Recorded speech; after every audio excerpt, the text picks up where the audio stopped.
Abakwate bano abawera 12 tubasanze ku poliisi y'e Kawempe eyabakutte n'ennyama egambibwa okuba enzibe. Kigambibwa bano bagenze ku faamu y'omukyala Jole Mulondo nga mutuuze w'e Kanyogoga mu ggombolola y'e Kinuuka mu disitulikiti y'e Lyantonde ne babba ente ezisoba mu 6.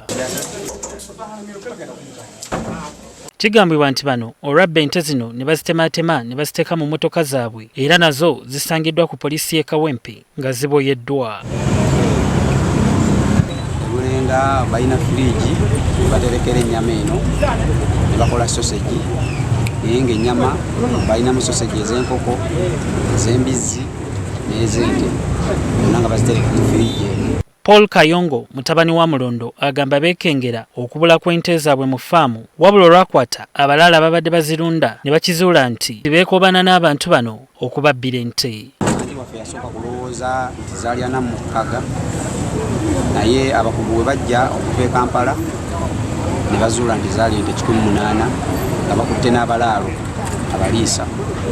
Information gye babajjamu yonna kubanga ffe twali tetutegedde bisingawo. Kati ab'ebitongole by'okwerinda ne bitandika okunoonyereza nga bijja amawulire ku baliisa ne banoonyereza gye bazikuŋŋaanyiza bazitambuza batya.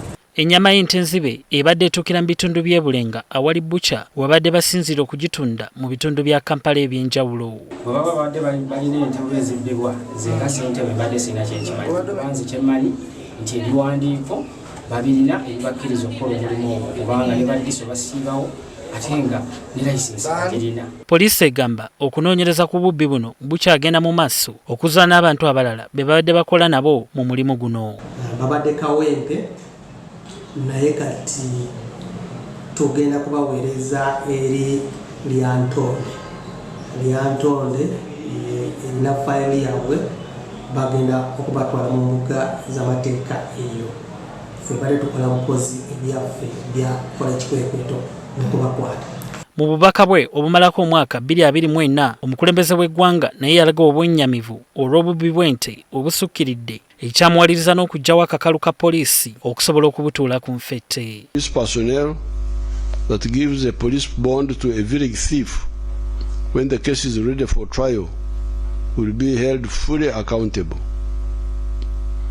Firm legal handling of criminals is very useful. Abakwate baziddwayo eri Lyantonde gye baddiza emisango wabula ng'emmotoka ezigambibwa okukozesebwa mu bubbi buno zikyakuumirwa ku poliisi y'e Kawempe.